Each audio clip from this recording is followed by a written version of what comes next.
A thin mist rolled across the quiet fields of Normandy as dawn broke over what once was hell. Beneath the soil, an excavation team uncovered a rusted ammunition crate, the kind forgotten by time, buried since 1944. Inside, wrapped in oilcloth, were reels of undeveloped film and a soldier's journal, its final entry dated June 5th. The handwriting trembled, as if written by candlelight before the storm. "Tomorrow," it read, "we cross the channel. If this is found, tell them we were ready." What followed was not just invasion, it was the turning of the world itself. Chapter 1: The World Before the Storm. In the late 1930s, the world seemed to stand at a crossroads. Cities hummed with optimism, radios crackled with swing music, factory whistles marked the rhythm of modern life, and children played beneath skies soon to darken. Yet beneath that thin veil of peace, tension was spreading like cracks beneath ice. Europe was still haunted by the ghosts of the Great War, by the trenches, the gas, the promises of never again. But memory fades faster than scars. Nations were rebuilding, but so too were their ambitions. In Berlin, banners hung from every building, blood red and stark against the grey stone. The new Germany promised revival, work, pride, destiny. Adolf Hitler's words echoed through crowded squares and wireless speakers, feeding a wounded nation a dangerous hope. Across the Channel, Britain watched cautiously, its leaders split between appeasement and alarm. "He will not stop," whispered Churchill, still in political exile, but few listened. In France, veterans from the last war sat quietly in cafes, staring at the headlines and the young men marching again in boots like their own once were. Farther east, the Soviet Union was a land of paradox. Stalin's purges had silenced millions, yet factories roared to life, churning steel and ideology in equal measure. Intelligence reports spoke of forced collectivization, of rail lines stretching to nowhere, and of vast armies forming behind the Urals. Across the Pacific, Japan's empire expanded with ruthless precision, its soldiers carving their way through China's cities, while the world hesitated, unsure whether to intervene or simply look away. In America, the mood was different. The Great Depression still lingered in the air. Men lined up at soup kitchens, while radio voices promised recovery. President Roosevelt spoke of the arsenal of democracy, but few wanted another war. Mothers still remembered the telegrams from 1918. Isolationism wasn't just policy, it was pain turned into resolve. Yet even across that ocean, newsreels showed flickering images of Europe's descent, parades, speeches, the march of troops through conquered streets.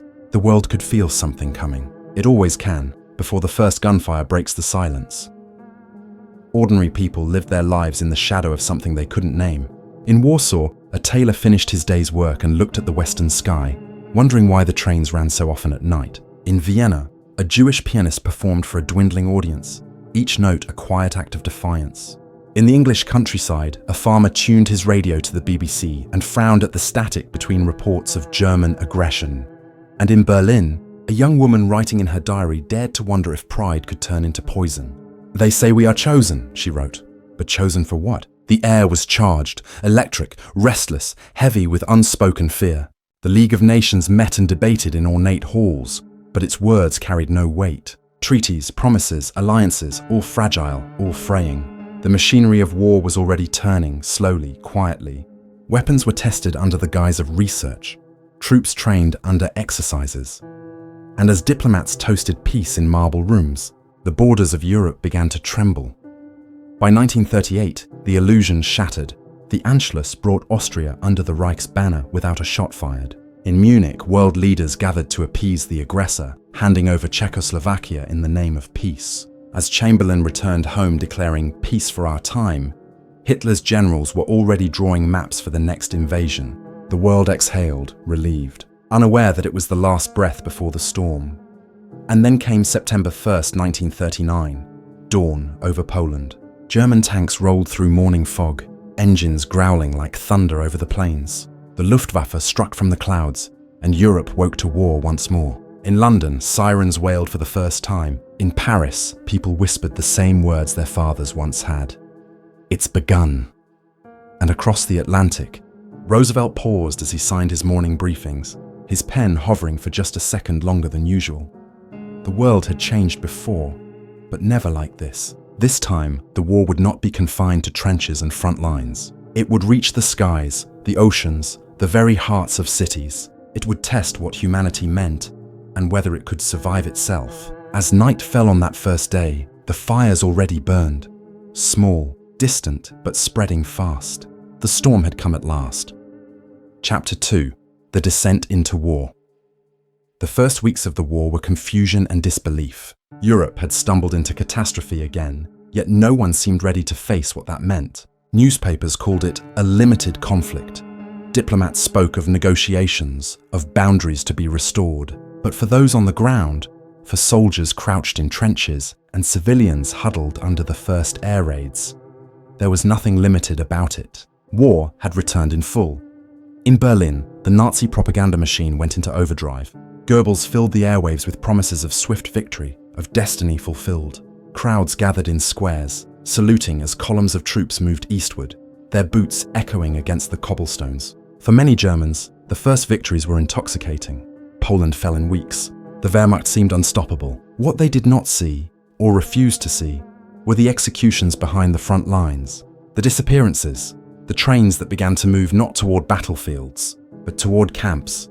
Across Europe, leaders faced impossible choices. Britain and France had declared war, but their armies were unprepared for the storm they'd unleashed. Behind closed doors, military planners debated strategies drawn from the last war: static defenses, cautious advances. The Maginot Line stood proud, a monument to misplaced faith in walls. France trusted its concrete, Germany trusted speed. History would soon show which was stronger. Diaries from the time reveal the anxiety that crept into every conversation. "We are waiting," one British nurse wrote from London in late 1939. "The bombs haven't come yet, but they will. You can feel it in the air." That period, the phony war, was one of quiet terror. Armies stared at each other across borders, while politicians pretended the worst might be avoided. Yet in the East, Stalin made his move. The Molotov-Ribbentrop Pact had divided Poland, and Soviet troops now occupied the other half. It was a partnership of convenience and betrayal. Two dictators carving a continent in secret. By the spring of 1940, the illusion shattered again. Germany struck west, unleashing blitzkrieg, lightning war. It was unlike anything the world had seen. Tanks, aircraft, and infantry moved as one, striking fast, breaking through before defenders could react. Norway fell, then Denmark, then Belgium and the Netherlands. France followed in 6 weeks. Paris, the city of light, went dark under occupation. People fled south in endless columns, pushing carts of what little they could carry. The roads were jammed, one survivor recalled. Children cried for water, and the sky hummed with the sound of planes. For Britain, the fall of France was a nightmare realized. The island stood alone. Churchill, newly appointed Prime Minister, addressed the nation. "We shall fight on the beaches. We shall fight on the landing grounds. We shall never surrender." His words were not just defiance, they were a promise to a terrified people. Across London, families built shelters in basements, sealed windows with tape, and waited for the Luftwaffe's roar. Then came the Blitz. Night after night, bombs rained down. The city burned, but it did not break. Firefighters fought flames with bare hands and buckets. Mothers soothed children in trembling voices, and in the morning, people swept glass from the streets and carried on. Meanwhile, across the Atlantic, the United States watched, conflicted, divided. Roosevelt understood that neutrality could not last, but isolationist voices still dominated Congress. "This is Europe's war," they said. Yet as reports of the bombings spread and images of shattered cities reached American shores, hearts began to turn. Factories in Detroit and Pittsburgh roared back to life, producing planes, tanks, and ammunition under the banner of Lend-Lease. The arsenal of democracy had begun to stir. In the East, Stalin's regime watched Germany's victories with growing unease. The alliance was temporary. Everyone knew it. Soviet intelligence warned of German troop movements near the border, but Stalin dismissed them. Hitler will not attack, he insisted. But by June 1941, Operation Barbarossa began. It was the largest invasion in human history. 3 million men crossing into the Soviet Union. Villages burned. Fields turned to ash. Soviet soldiers fought and fell by the hundreds of thousands. "The earth itself is on fire," wrote one Red Army lieutenant. "We dig trenches in the smoke of our own dead." As the front lines expanded, the brutality deepened. The war had become ideological, a struggle between worldviews, between domination and survival. The Nazi regime unleashed the Holocaust, first in secret, then in full view of its own soldiers. Ghettos formed, trains rolled, and the machinery of death began to hum. Many refused to see, but those who did never forgot. A German nurse stationed near Minsk wrote in her journal, "We are told not to look. But how can one look away from such a thing?" By 1942, the war had engulfed the globe. Japan had attacked Pearl Harbor, drawing the United States into the fight. The Pacific became a new front, filled with its own horrors: jungle battles, kamikaze raids, and the brutal march across island chains. For the first time, humanity's fate seemed uncertain. Every nation, every family felt the weight of the war. It was no longer about territory. It was about survival. And yet, amid the fear, there was resilience. In occupied Europe, resistance networks formed in cellars and attics. Farmers hid radios, teachers passed coded messages, children carried notes sewn into their clothes. Across the channel, pilots took to the skies, men barely out of their teens, facing odds that defied reason. They fought not for glory, but because someone had to. As 1942 turned to 1943, the world was balanced on a knife's edge. The axis seemed unstoppable, yet cracks were forming. Hitler's armies had overreached. The Soviets were digging in for a stand at Stalingrad. The Allies were learning, adapting, preparing to strike back. The tide was about to turn, but no one could see it yet. All they knew was that the storm was far from over, and the worst, somehow, was still to come. Chapter 3: Stalingrad, the turning of the tide. Winter came early to the Volga in 1942. The river froze solid, the wind cutting through uniforms like knives. Stalingrad, once a thriving industrial city, had become a graveyard of steel and brick. It wasn't just another battle. It was a test of will, of endurance, of what human beings could bear before breaking. Both Hitler and Stalin saw it not as a military target, but as a symbol. One bore the leader's name. The other wanted to erase it from the map. When the German Sixth Army crossed the Volga's western banks in the summer, they believed the city would fall within weeks. They had been unstoppable until now, sweeping across the steppe, taking town after town. The Luftwaffe bombed Stalingrad day and night, reducing entire districts to rubble. Smoke hung low over the river. Civilians fled where they could, but most were trapped. The streets became trenches. Every building, every factory was a fortress. The fighting was personal, room to room, floor to floor. They called it Rattenkrieg, the Rat War. From diaries and letters, we know what those days felt like. "The snow is black with ash," one Soviet nurse wrote. "The wounded lie in stairwells because there are no walls left to shelter them." For the Germans, it was the same hell from the other side. "We freeze, we starve," a corporal scrawled in a notebook. "We are told victory is near, but the Volga does not move." Both armies suffered, trapped by their leaders' pride and the merciless Russian winter. Soviet reinforcements crossed the frozen river under shell fire, their boots crunching on ice that cracked beneath them. Supplies were carried by sled, sometimes by hand. The city became a labyrinth of snipers and shadows. At night, the air was alive with whispers. Men crawling between ruins, scavenging food, searching for warmth. There was no day or night anymore, only survival. A factory worker turned soldier later said, "You didn't think about tomorrow. You just kept breathing, because to stop was to die." As autumn deepened, the tide began to shift. Soviet General Zhukov had been planning a massive counteroffensive, Operation Uranus. On November 19, 1942, under a pale, frozen dawn, it began. Soviet artillery opened fire across hundreds of miles of front. The thunder was so constant that birds took flight from forests miles away. Within days, two massive Red Army pincers encircled the German Sixth Army. What had been the conqueror became the trapped. Supply lines were cut. The winter closed in. In Berlin, Hitler refused to allow retreat. "Stalingrad will be held," he ordered. "Not one step back." The order sealed the fate of over 300,000 men.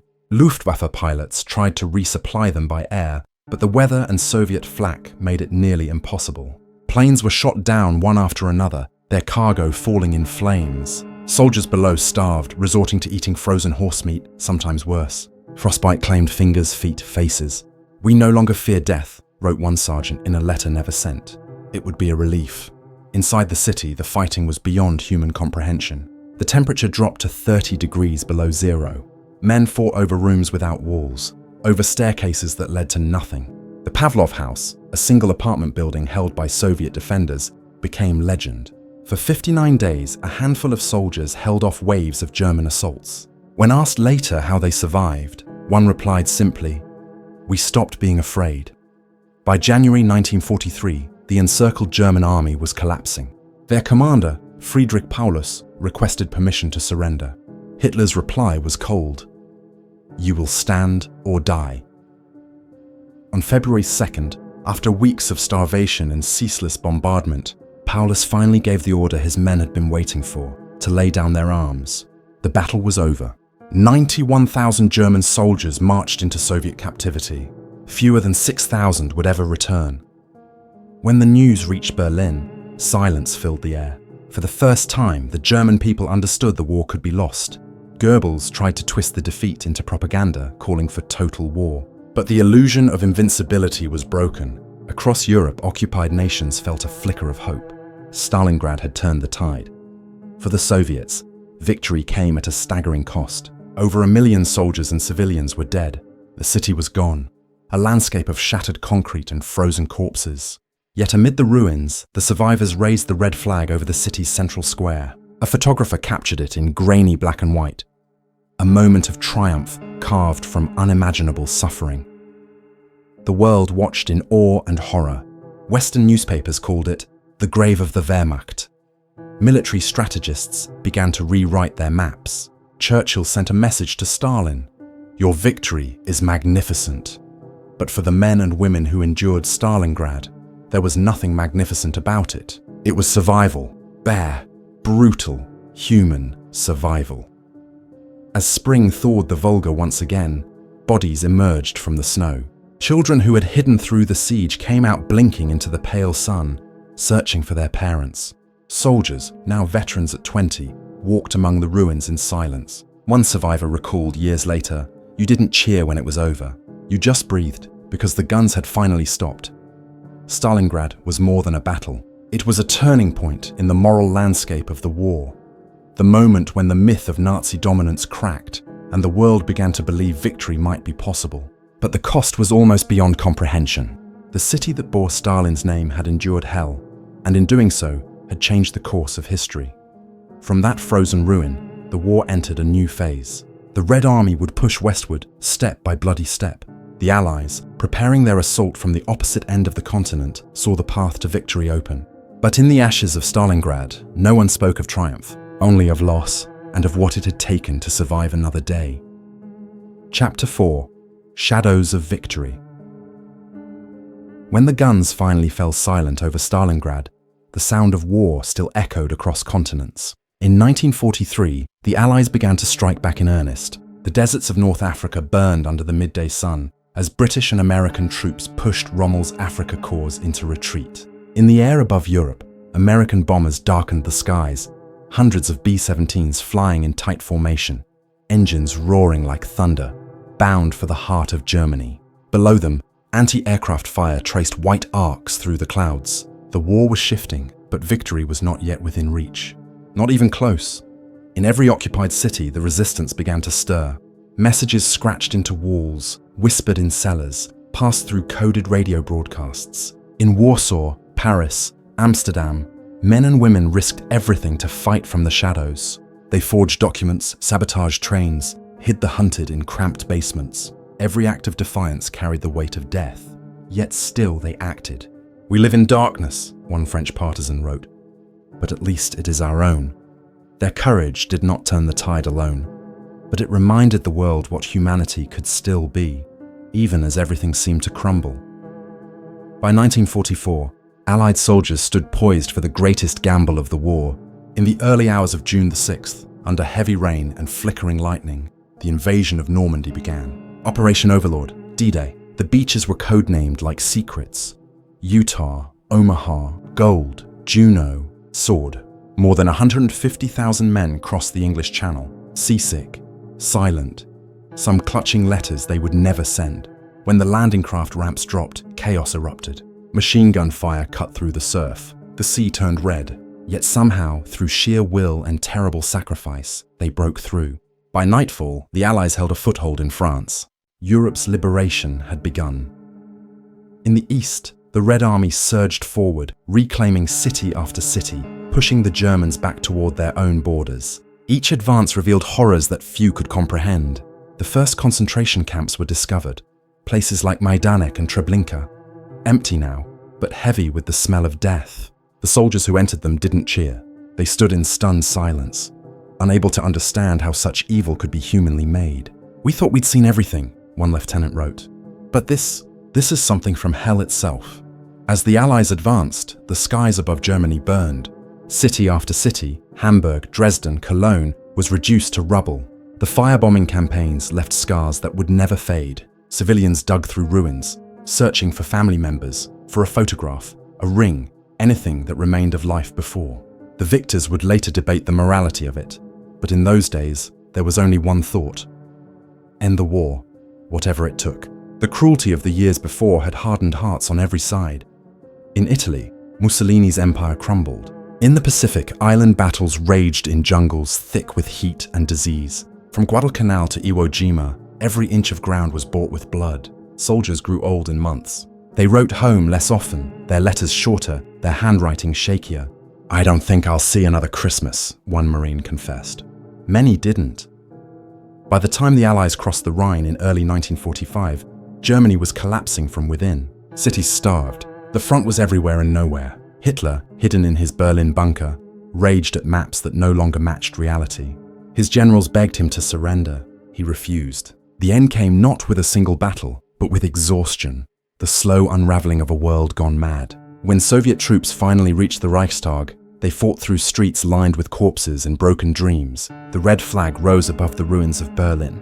On May 8, 1945, Germany surrendered unconditionally, but the war's shadow didn't lift that day. It merely changed shape. In the months that followed, Europe faced the grim task of reckoning with what had been done. The camps were liberated: Buchenwald, Dachau, Auschwitz. Cameras rolled, documenting what no one had believed possible. Skeletal survivors blinked at the daylight, too weak to stand. The soldiers who freed them wept openly. The footage was shown in newsreels across the world, a mirror held up to humanity's darkest hour. "Now the world will know," one British cameraman whispered, his voice trembling behind the lens. Millions were displaced. Cities lay in ruins, entire generations erased. Children wandered roads with tags around their necks, unaccompanied. Families searched lists of the missing, hoping for names that never appeared. In Tokyo, Hiroshima, and Nagasaki, a new kind of weapon had ended the war in the Pacific. A weapon that changed everything. The mushroom cloud became the new symbol of power and fear. The atomic age had begun, and with it, a silence deeper than any before. As 1946 arrived, the victors gathered in Nuremberg to hold the guilty to account. The courtroom smelled of old wood and tobacco. The defendants sat in glass booths, their faces pale under harsh lights. The evidence was overwhelming. Films of mass graves, documents signed in cold ink, testimonies of survivors. "We were only following orders," they said, but the world had learned those words too well. Justice came, imperfect and incomplete, but it came nonetheless. For many, it was the first step toward healing. For others, it was not nearly enough. The rebuilding of Europe was slow, painful, and uncertain. Rubble became foundation. Cities rose again, but the people who built them carried memories that no structure could erase. A Polish nurse who had survived Auschwitz wrote years later, "The war never ended for us. It only changed its shape." And she was right. The lines between victors and victims blurred in the aftermath. Nations counted their dead. Families lived with silence where laughter used to be. By the end of the decade, the alliances forged in war began to fracture. The world divided once again. East against West, freedom against fear. A new kind of war began, fought not with tanks but with ideology, secrets and shadows. The Cold War was born from the ashes of victory. For those who had lived through it, the end of World War II was not triumph. It was relief. Relief that the noise had stopped, that the skies were clear, that the world, somehow, had survived. But beneath that silence, every survivor carried the same unspoken truth. Nothing would ever be the same again. Chapter 5. The Echoes That Remain. Time has a way of softening sound. But some echoes never fade. Even now, more than 80 years later, the Second World War lingers. In the faces of those who remember, in the cities rebuilt upon ruins, in the silences between generations. The guns stopped long ago, yet the questions they raised still hang in the air. How did it happen? Why did so many follow? And what does it mean to remember? In the aftermath, the world tried to rebuild not just buildings, but belief. Belief in decency, in law, in something better than what had been lost. Nations signed charters, built institutions, meant to prevent the unthinkable from happening again. The United Nations was born. New borders were drawn. Old empires fell. But peace was fragile, and memory became a weapon in its own right. The victors wrote history, while survivors tried to reclaim their voices from silence. Museums were built, monuments raised, yet behind the marble and bronze lay something simpler. The desperate human need to make sense of the senseless. For the men and women who fought, the war never truly ended. Veterans came home to quiet streets that no longer felt like home. Some could not speak of what they had seen. Others spoke of nothing else. In the factories, in the fields, in the classrooms of post-war Europe and America, they tried to rebuild lives piece by piece. A British pilot once said, "We won the war and lost the years we could have lived."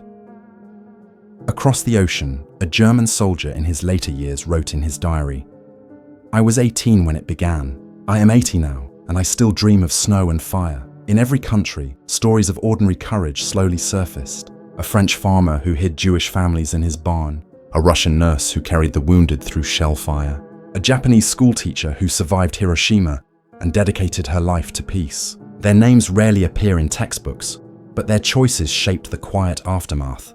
They are reminders that history is not just made by generals and politicians, it is carried by ordinary people who choose compassion over hatred when it matters most.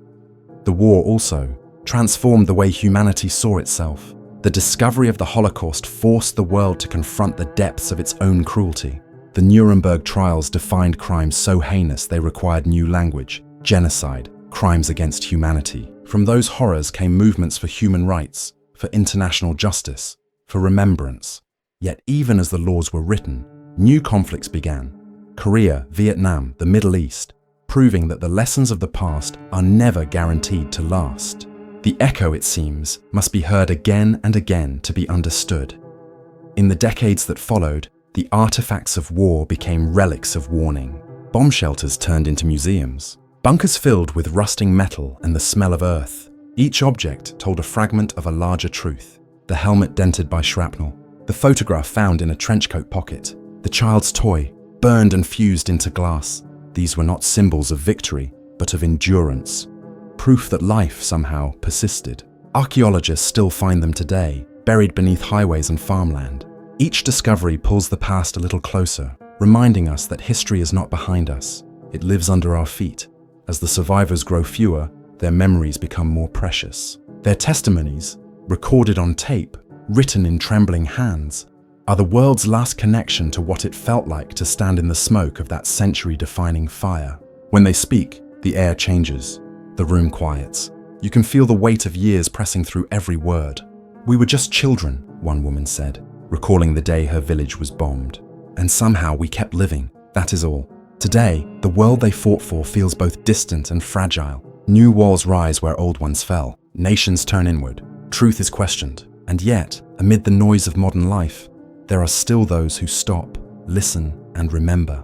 They walk the beaches of Normandy, the forests of Poland, the ruins of Berlin, not as tourists, but as witnesses.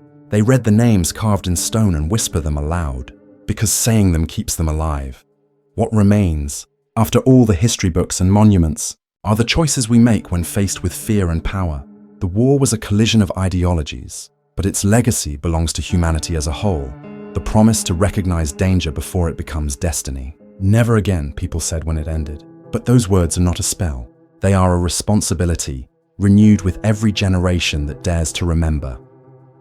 As the last light of the 20th century fades into memory, we look back not for glory, but for understanding. The soldiers who fought, the civilians who endured, the millions who never returned. They remind us that history is not distant. It breathes through us, it warns, it asks us to see. And somewhere, beneath the fields of Europe, beneath the quiet streets rebuilt from ashes, their echoes still rise. not as ghosts but as reminders that the cost of forgetting is always too high, and that the silence after war is not peace, but the space where humanity decides what comes next.